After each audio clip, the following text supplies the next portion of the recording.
Hello everyone. I hope you all are doing good. I'm Mrs. Tutima Vashistha and today we are meeting for our social science class. In today's class, we will be continuing with our chapter Indian Renaissance. If you can remember, we have already completed two parts of it in our two of the classes. In today's class, we are going to continue with the remaining part of the chapter. So let's start with the class. All right, so if you can remember, in previous classes, we talked about the reforms that were introduced by the reformers of Eastern India, like Raja Ram Mohan Roy, Ishwar Chandra Vidyasagar, Swami Vivekananda, then reformers from Northern India and reformers from Southern India, like Sri Narayan Guru, then E.V. Ramaswamy Nekar. So all these were the various reformers and also a few reformers from Western India. So all these were the various reformers we saw.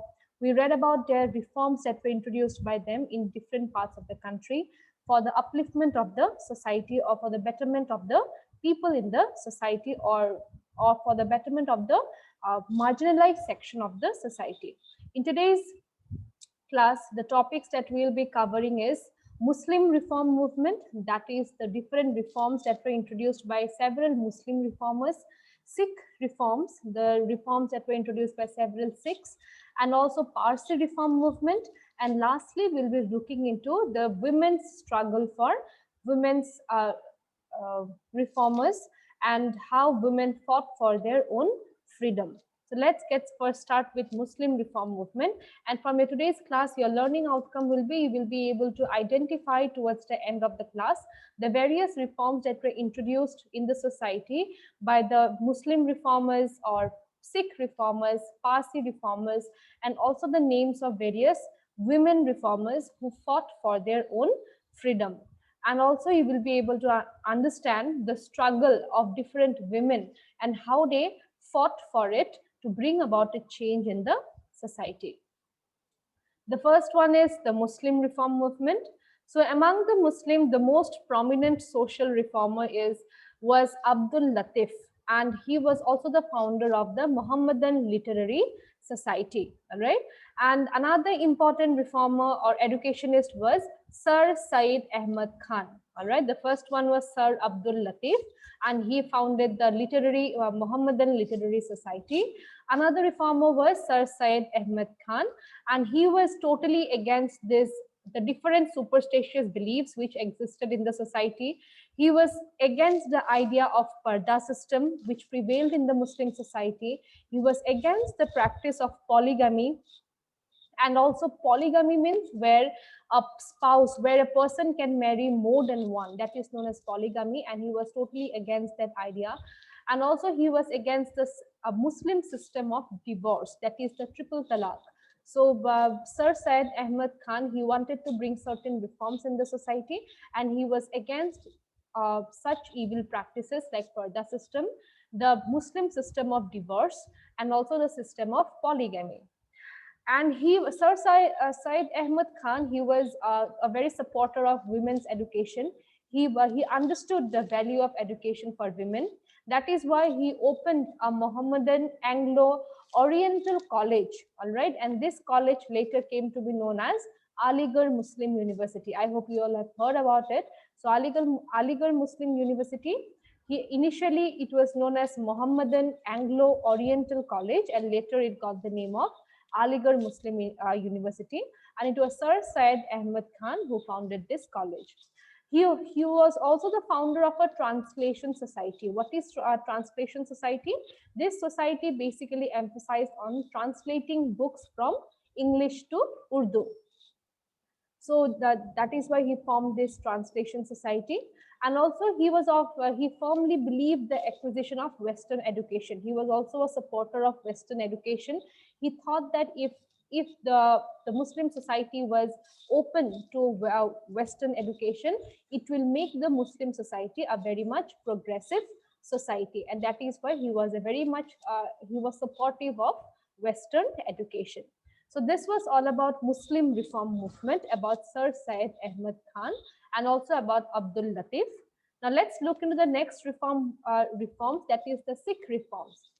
So the prominent Sikh reforms among all was the establishment of Singh Sabha all over the country. So there was this Sabha or organization known as Singh Sabha, and this Singh Sabha was for the basically for the religious reforms, to introduce the religious reforms among the Sikhs. And this Singh Sabha was formed all over the country to strengthen the life of the Sikhs, all right?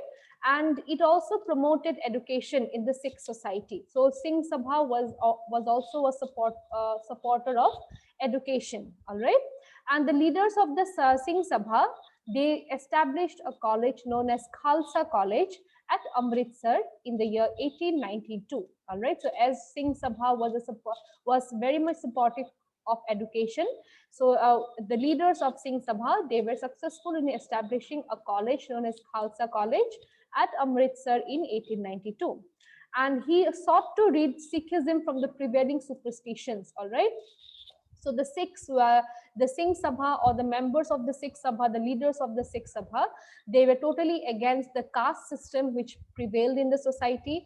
They did not believe in the several superstitions which existed in the society, and therefore they wanted to bring about a new change or a modern outlook in the Sikh society. Later on, the reformist tradition. So all this tradition that was started by the Singh Sabha, it was later on carried on by a political party. I hope you have heard now, that is known as Akali Dal.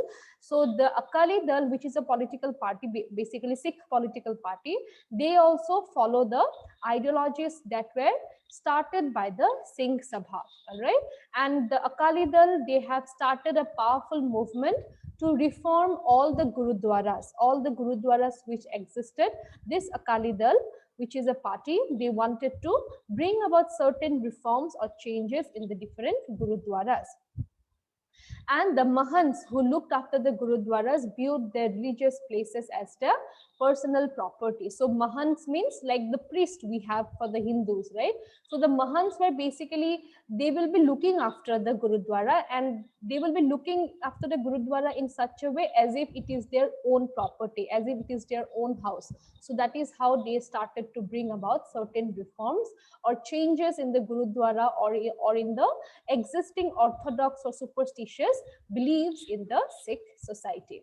So this was about Sikh reforms.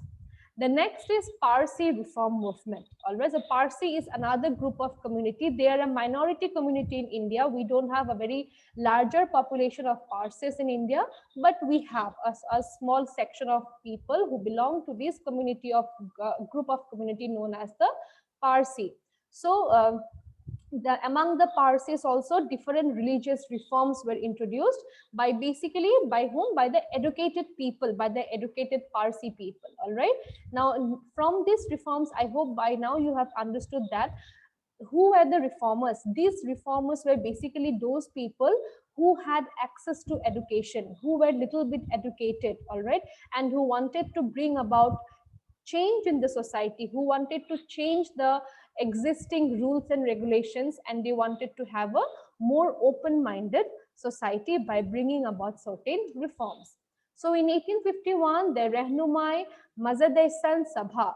So this is basically a religious reform association. It's like an association, and the name of the association is Rehnumai Majadaya San Sabha. All right, and it was founded with the objective. What was the objective of this association? Of restoring means to preserve the Zoroastrian religion. If you know that in India we have another religion known as Zoroastrian, and the Parsi people, they basically belong to this religion known as Zoroastrian. All right, so this community this association, which was known as Rehnumai Majadayasnan Sabha, they wanted to preserve the Zoroastrian religion, all right?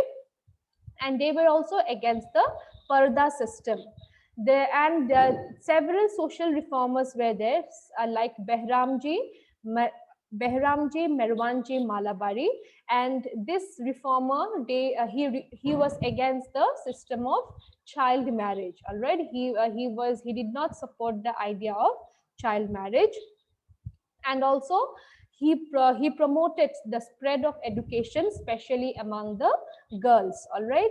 So these were the certain reforms that were introduced in the Parsi society. First one was formation of an association known as Rahnumai Majdayasnan Sabha, and it wanted to preserve the Zoroastrian religion. Secondly, the Parsis were again, the Parsi reformers were against the Parda system.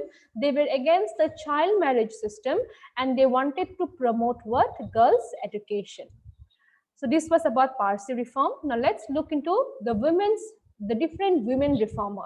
Till now, if you can see, we have only seen the male reformers. All the reformers that we have read till now were all male.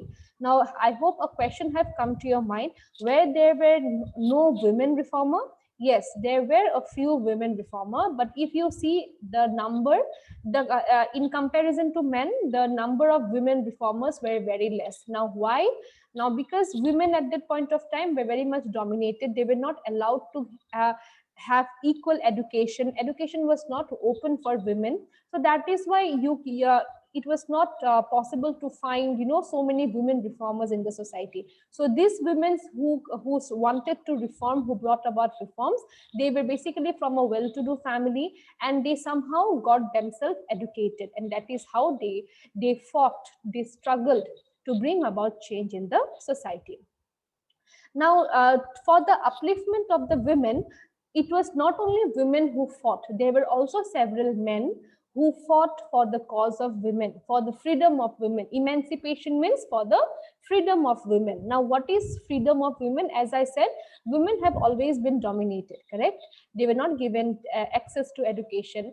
They were given marriage at a very early age, right? So different sorts of discrimination and inequality was meted out to women. So therefore, to bring about reforms in this existing system, not only women but also men fought equally for the freedom of women. So in slowly, different women also, several women came out and they started to raise their voice against the injustice that was done with them.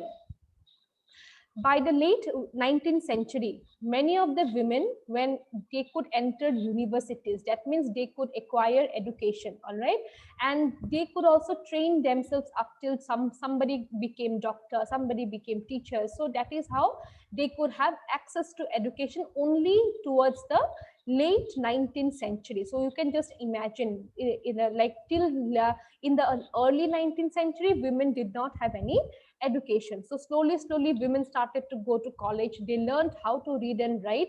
And it is always important to know that when you have education, when you acquire knowledge, people becomes what? They becomes aware about what is going on around you. When you are educated, you get a voice to raise your voice against something, against any injustice going in and around you. So same happened with the women also. When women started to get education, they started to become more aware.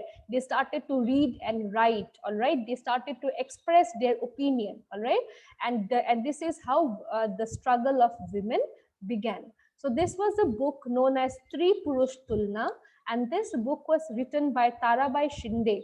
And in this book, she criticized, or she pointed out, how the society differentiated between a man and a women. So if at all you get a chance to read this book, please read this book. It is by Tarabai Shinde, Stri Purush Tulna. Now, to name a few women reformers, Savitribai Phule, she also contributed for the cause of women's education, all right. Now, if somebody raises a voice, and that to somebody who was always supposed to remain silent, women were always supposed to remain silent. So when women started to raise their voice, definitely the people from the orthodox society, they started to question the women, that why are you raising voice? From how did you get the courage to raise your voice? Many opposition came against Savitribai Phule also, but still she did not stop. She worked for the education of women. Another reformer was Pandita Ramabai, and she also she wrote many books, and one of her book which showed how miserable the condition of the upper caste Hindu women, all right, how badly the upper caste Hindu women were treated. So this was a book written by Pandita Ramabai. Then Pandita Ramabai also founded an association known as Arya Mahila Samaj, all right, and she also established later on Sharda Sadan. Now what is Sharda Sadan? Sharda Sadan, it provides shelter to the widows. Widows means those women whose husband has died. And Pandita Ramabai, she formed the Sharada Sadan, and she used to give shelter to the widows, and also she used to train them, all right, train them economically, how to become independent, economically independent. So she used to give them lot of training in different aspects. Now, not only Hindu women, there were also many Muslim women reformers, to name a few. And these Muslim reformers also fought for the cause of women, for the women's education, for the equality of women. The verses from the Quran were reinterpreted by reformers such as Mumtaz Ali. So one of the women reformer was Mumtaz Ali, and she reinterpreted the lines from the Quran, and she fought for the education of women. All right. Then another Muslim women reformer was Begum Ruqayya Sakhawat Hussain, and she also fought for the rights of Muslim girls in Patna and Kolkata. Then Begum Ruqayya Sakhawat Hussain, she also faced a lot of criticism and arguments from the or opposition from the society, but she did not step back, all right, and she fearlessly went about with her work to bring about to fight for the cause of the women. So these were a few women reformers who fought strongly to improve the status of women in the society or the position of women in the society. So with this, we have come to an end with this chapter. In today's class, you have learned about the various reforms that were introduced by the Muslim reformers. To name a few, Abdul Latif, Sir Syed Ahmad Khan. You learned about the Sikh reform movement, like how the Singh Sabha was formed, right? And how this the Akali Dal, they are carrying forward the idea of, protecting the to bring about reforms in the existing gurudwaras. Then we have this Parsi reform movement, where this association was formed known as Rehnumai Mazdaya Snan Sabha. They were against Parda system, child marriage, and they promoted education. And also we got to learn about the different women reformers, Hindu women reformers and Muslim women reformers. Hindu women reformers were Savitri Bai Phule, Pandita Ramabai, and Muslim women reformers were Begum Ruqayya Sakhawat Hussain, Mumtaz Ali, to name a few. Then all right, students, with this, we have come to an end of the class. Thank you, everyone. We shall meet in the next class with another new chapter. Till then, take care. Thank you.